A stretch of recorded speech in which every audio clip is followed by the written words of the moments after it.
about Tzvi, and I want to say two things. I want to say some things about Tzvi, and I want to express what he meant to me, what he means to me. One thing about Tzvi I want to start off with is Tzvi, he spoke in love. That's how that's his it's his currency. That's how he values things. You could ask him why food tastes good if he goes to someone's house, or his mother's cooking specifically, why he thinks it tastes good. He'll tell you because it was made with love. Nothing else. It's good cook, practice for years. She makes it with love. And seeing all the love that's coming from everybody from around, it gives me conflicting feelings. Because on the one hand, I don't know if I've ever been sadder that something like this could happen to one of my best friends. On the other hand, to see so many people coming just to support him and show their love. The story Rabbi Kiels was saying about this guy, he traveled 13 hours just so he could keep one Shabbos. He hadn't kept the Shabbos in like 11 years, just so he could keep one Shabbos. Not for him, not because he's trying to work on his connection with Hashem, for Tzvi, and because he knows that it'll do Tzvi good, because he loves Tzvi. That it's like amazing. I'm in awe, and like it really like conflicts like that sometimes. Like when I feel like I should be feeling sad, and I like in a room like this, and it's like this is insane. This is not normal. The Meshulam Charach's full with over 1,000 people. It's overwhelming. Now, I want to say what Tzvi meant to me. Tzvi, he's one of my best friends, and if I'm being completely honest, he's like a brother to me, and he's one of the only people in my life that I feel truly understands me. And to see him in such pain and not being able to like be there with him and try to help him, it kills me. It's ridiculously hard. The first night that this happened, right after when I went to sleep, I had a dream right away that I was in my caravan. Tzvi walked in, and it was all a joke. He just wanted to see who would care. And you walk in, everything's back to normal. And then I woke up, and I'm still here. And it kills me every time I think about it. It's hard. It feels like there's nothing I could do.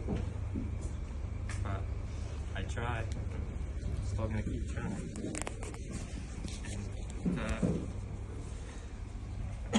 let's do a little more. I want to share something. An ode I wrote to Tzvi. I wrote it probably in January this past year. And we were roommates in Durham. And I just was feeling tremendous gratitude towards him. And I felt I wanted to write this. I still have never gotten a chance to share it with him. And I think that this is going to be my chance, and I want to say it now. Tzvi, a man of incredible talents, where should I start? From kind and caring to athletic and daring.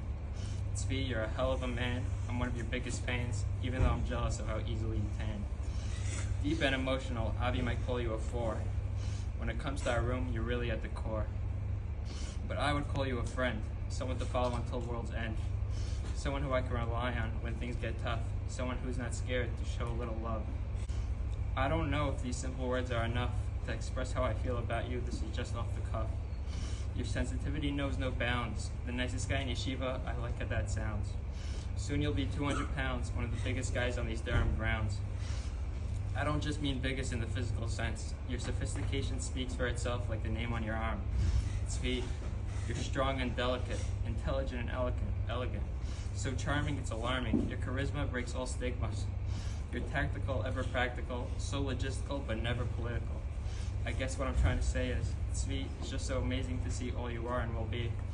It's rare to find a man with so many gifts, who's so aware and confident in them, and somehow at the same time so damn humble. I hope this ode wasn't a bumble, but I got one last thing to say. Tzvi, I really appreciate you as a friend. It means more to me than these simple words can express, but I'll say it anyway. I love you, man. Sincerely, your biggest fan.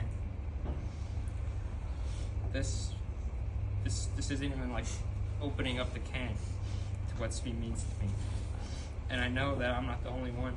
I know other people feel similar. And there's, like, I don't even know how to say it. The only thing, like, I really want to make clear is that this is not a funeral. He's not dead. He's alive, and he's very much alive, and he will continue to be alive. I'm not here to mourn. I'm here to appreciate and daven and pray. And it's not a question to me. Thousands of people behind him pushing him, and besides, for his own nature of fighting. Obviously, he's going to make it through. The question is how soon. I'm not the only one who believes that. His parents believe that. Everyone believes that. It's not a question.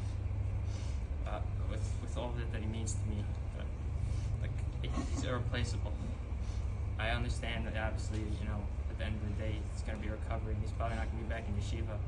He's not going to be in my room. But I just want to make something clear. I mean, nobody's taking his bed. You could try, but the kid's not going to have a good time. You can't replace him. Irreplaceable. Just to see a person there, like, what are you doing? Tzvi's bed. Tzvi's. How are you trying to replace him? It's never going to happen. Not until he's back there. I don't care what he looks like. Move his house a little bit, and I don't care. Tzvi needs to be there. There's no other option. They might try to take his linen, if it packs up. I'd prefer it stays, but just so there's something. I just need something.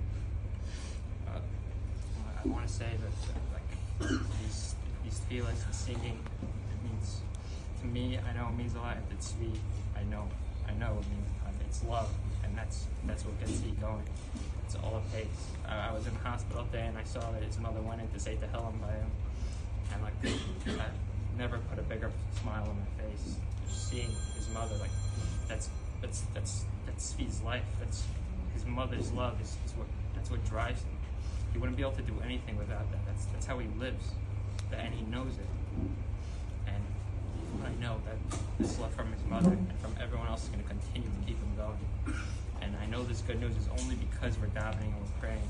And I see it as like a firing squad, but the opposite. Nobody knows whose field is putting it over the edge. But all we know is that we got to keep shooting, so that we know that this whatever's happening to him, that he dies, and it's not coming back. But we just got to keep going, and we got to keep praying, and we got to keep davening. Thank you, everybody.